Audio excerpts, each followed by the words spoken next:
Fala, guerreiros e guerreiras, vamos ver mais uma aula aqui no canal Quero Ser PMBA sobre o Estatuto. Então dessa vez vamos falar sobre a apuração disciplinar.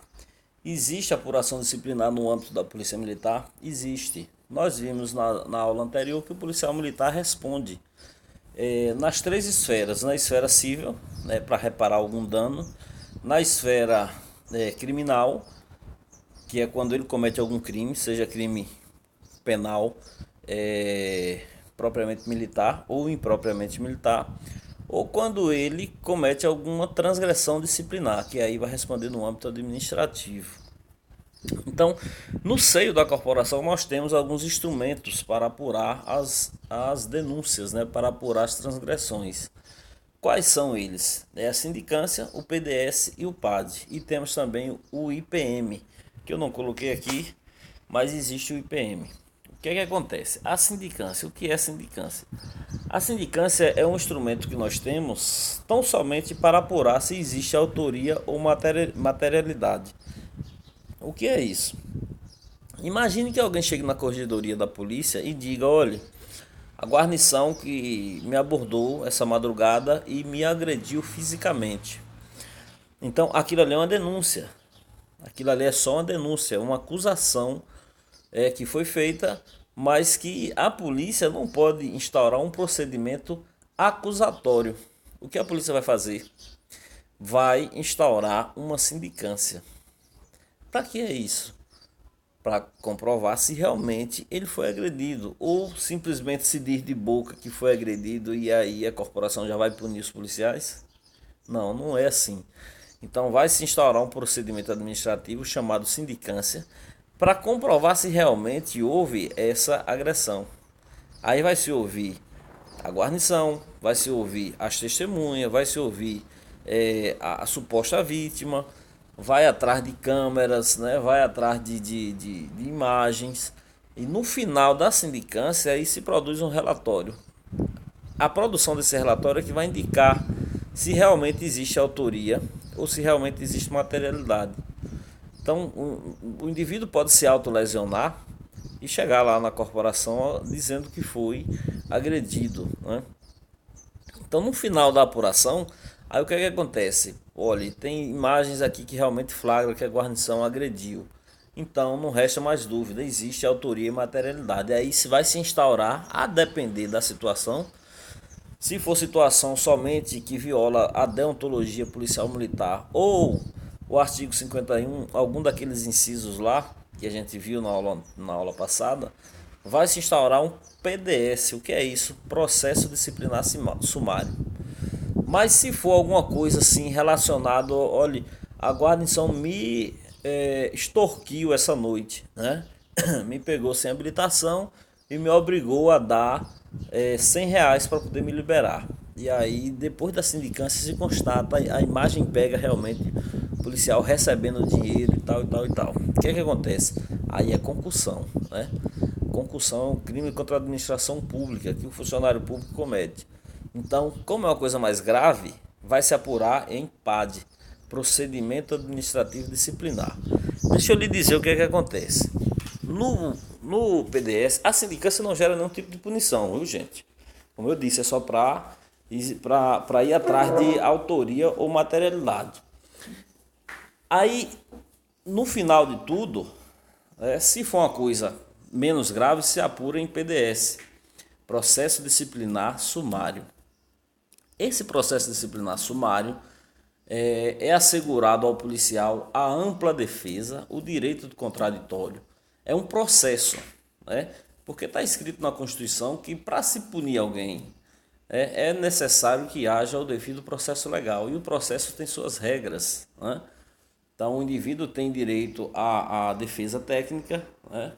Se ele não tiver condição, o que é que acontece? A corporação tem que nomear um dativo para acompanhar o caso.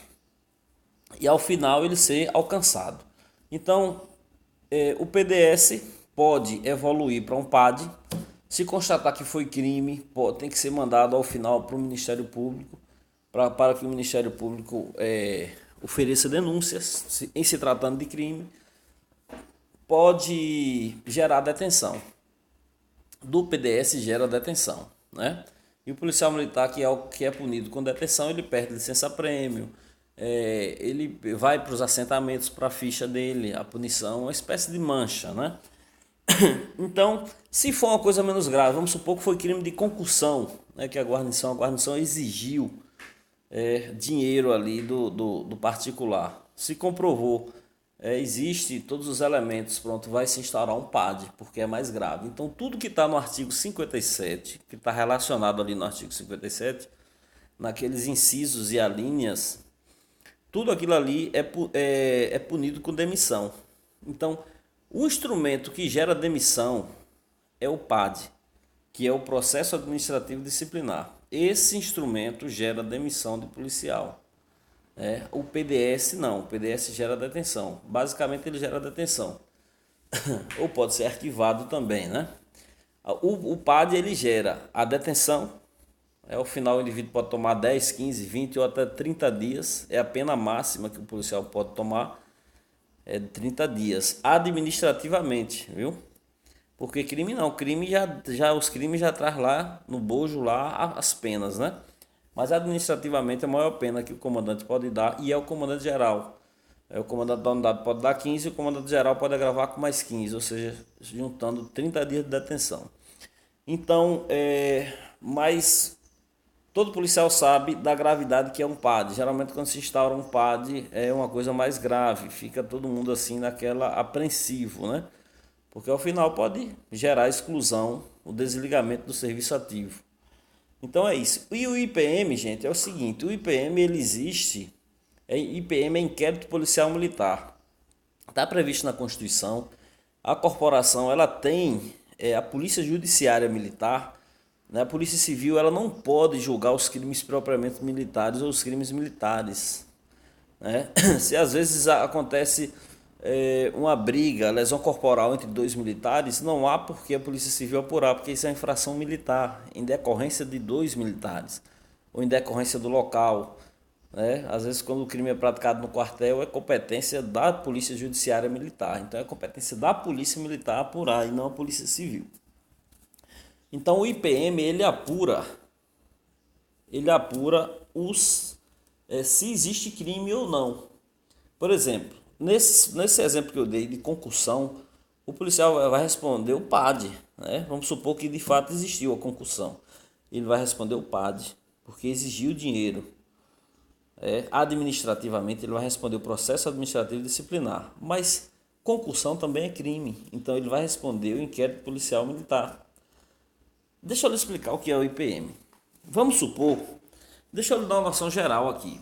Vamos supor que eu, de serviço essa noite, vou e pego em flagrante delito um rapaz roubando celular, usando de violência, né?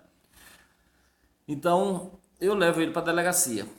Está preso em flagrante, a polícia vai instaurar um inquérito.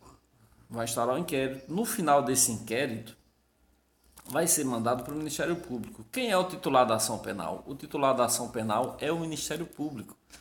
Então é ele que oferece a denúncia. Ninguém mais no Brasil pode fazer isso. Então todo o inquérito, no final, quando a Polícia Civil ou a Polícia Militar termina de apurar, tem por obrigação remeter ao Ministério Público. O Ministério Público pode oferecer a denúncia. No momento que o Ministério Público oferece a denúncia e o Judiciário acata, aí sim inicia-se o processo de fato, de verdade. Aí o indivíduo está sendo acusado, né? E ao final, se comprovado, vai ser apenado. Se não, vai ser o processo arquivado. Então o IPM apura tão somente se existe também autoria e materialidade. É uma espécie de coleta de provas que é feito pela Polícia Civil ou pela Polícia Judiciária Militar, que são as corregedorias, para no final mandar para o Ministério Público oferecer a denúncia ou não. Vamos aqui então, passado esse momento, você só precisa saber que a gente tem a sindicância, que ela não gera punição, o PDS, o processo disciplinar sumário, gera detenção, né, mas é para apurar basicamente as transgressões disciplinares, e o PAD, processo administrativo disciplinar, é para apurar aquelas situações que estão elencadas no artigo 57 do Estatuto, né, que são os crimes, que são coisas mais graves. Então, passado essa situação da apuração disciplinar, que é corriqueira, as polícias militares têm, né? A polícia militar tem a corregedoria geral, mas toda a unidade, toda a companhia, todo batalhão tem uma corregedoria, que é chamada de CORSET, Corregedoria Setorial. Então vamos aqui agora dos direitos políticos, né? O artigo 101. Isso nada mais é do que uma transcrição dos artigos da Constituição que trata do mesmo tema, né? A gente sabe que nada do que está no Estatuto, ou em leis complementares, ou em leis delegadas, qualquer outra lei, pode contrariar o que está acima da Constituição Federal, né? Lembre daquele esquemazinho da hierarquia das leis. No topo, lá em cima, está a Constituição Federal, que é a lei maior, a Carta Magna. Então, tudo que está abaixo tem que estar em conformidade. Se contrariar a Constituição, é declarado inconstitucional. Sendo considerado ou declarado inconstitucional, não tem nenhum tipo de validade. E já eu lhe digo porque eu estou lhe falando isso sobre a hierarquia das leis. Então está aqui, os policiais militares, artigo 101. Os policiais militares são alistáveis como eleitores e elegíveis segundo as regras seguintes. Se contar com menos de 10 anos de serviço, deverá afastar-se da atividade. O que é isso? Policial militar que tem até 10 anos de serviço e resolve se candidatar, ele tem esse direito, ele pode se candidatar, né? Então resolve se candidatar a vereador, tem menos de 10 anos de serviço, pronto, vai lá, se filia ao partido político somente no período da convenção, que antigamente era 3 meses, hoje só são 45 dias, e se ele tem menos de 10 anos, quando ele faz a candidatura, no momento da convenção, ele passa para a reserva remunerada, ou seja, ele afasta-se da atividade, ele está fora da polícia, entendeu? Menos de 10 anos, se candidatar, no momento da convenção, ele está fora, tem que afastar-se do serviço. O inciso 2 diz o seguinte: se contar com mais de 10 anos de serviço, será ao se candidatar a cargo eletivo 3 meses antes da data limite para a realização. 3 meses antes é porque antigamente eram 3 meses que duravam as campanhas, né? Hoje só são 45 dias. Das convenções dos partidos políticos, será agregado ex officio. Agregação ex officio é aquela agregação compulsória. O indivíduo nem precisa pedir. Ele sai, ele vai, que a gente chama popularmente de expulsória, né? Atos ex officio são atos impositivos. Então ele é agregado, mesmo que ele queira ou não queira, ele é agregado. Então o que é agregação? A gente já viu aí nas aulas anteriores. O indivíduo sai da escala, deixa de ocupar a escala hierárquica, a escala numérica da corporação, né? Fica afastado. E considerado em gozo de licença para tratar de interesse particular. A gente vai ver sobre essa licença. Se eleito, aí vamos supor, o policial, isso aqui são os policiais que têm mais de 10 anos de serviço, viu? Então, se eleito, passará automaticamente no ato da diplomação para a inatividade, fazendo jus à remuneração proporcional ao seu tempo de serviço. No caso aqui, o menos de 10 anos não, ele vai, se afasta, sai sem nada, né? Mas o com mais de 10 anos ele vai, que é o que aconteceu com o Capitão Alden, não sei se vocês conhecem, dá muita dica de concurso, né? Hoje é deputado, era capitão e como foi eleito no ato da diplomação, ele teve que se afastar da polícia e hoje está na reserva remunerada, né? Por tempo de serviço, é proporcional ao tempo de serviço dele. Então, preste bem atenção.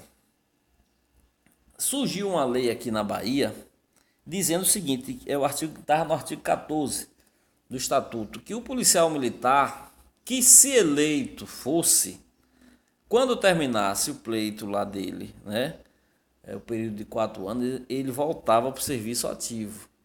Então, foi uma lei estadual que contrariou o que está escrito na Constituição Federal, porque isso aqui que está no artigo 101 é o que está escrito na Constituição Federal. Então não pode uma lei estadual contrariar o que está, e foi o que aconteceu. Contrariou a Constituição, o Ministério Público entrou com ação e foi declarado inconstitucional a lei. O que é que acontece? Isso foi no finalzinho do ano passado, foi no início desse ano. Então, o que é que acontece? Acabou essa situação do militar se candidatar, ou os militares que têm mais de 10 anos, se eleger e depois que terminar o pleito eleitoral dele, ele retornar para o serviço ativo. Não. Se ele for eleito no ato da diplomação, ele já vai para a reserva remunerada. Então é isso. Policial militar, a gente sabe que é uma categoria especial. Porque praticamente todos os policiais têm arma de fogo. Talvez por isso a Constituição veda, né? Que se sindicato de policiais militares não existe, é proibido por lei. Policial militar não pode fazer greve, são normas constitucionais que disciplinam isso.